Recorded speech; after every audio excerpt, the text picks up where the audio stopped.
Alright, you guys, what we have here today is what I believe to be a 1989 or 1990 Charvel Charvette Model 270. And the reason I said it's 1989, 1990, that's the closest I could find to being what this one is, as far as the model number being a 270 as well. The catalogs, um, all the ones I found that had a finish similar to this, that's about all I could find and look up. But yeah, like someone would have like different specs, like just one volume knob without the tone or different pickups. So I believe it's the closest to this one is the Model 270. But anyway, yeah, I always wanted a crackle finish guitar. This one popped up for $250. And big shout out to my dad. We made a trip out of it. Basically went to New Orleans, met up with the guy, and I snagged it from him. And most of it is all original. The electronics are pretty much all there.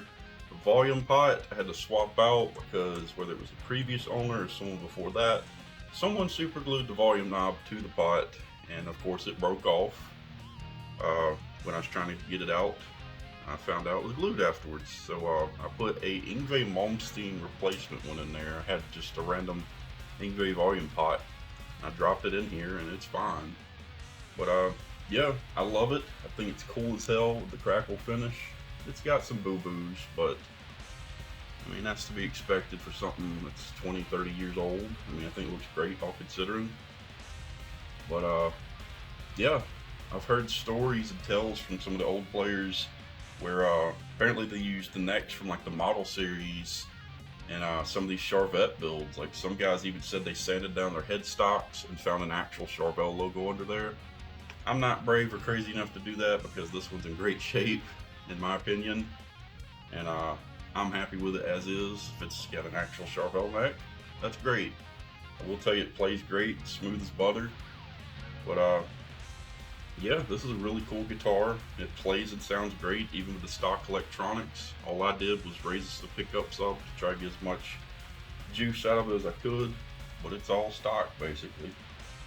So yeah, we named this one Raina, which is short for Blood Raina.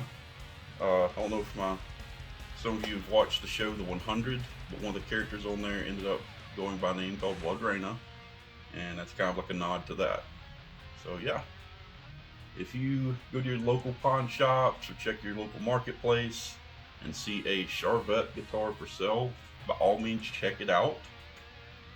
See if it works for you, because I've heard nothing but, a lot of people said nothing but bad things about these, but let me tell you, this thing is a absolute shredder. It is great to play, sounds fantastic, and like I said, I haven't dropped EMGs in it or anything. This thing is basically bone stock and still sounds and plays great.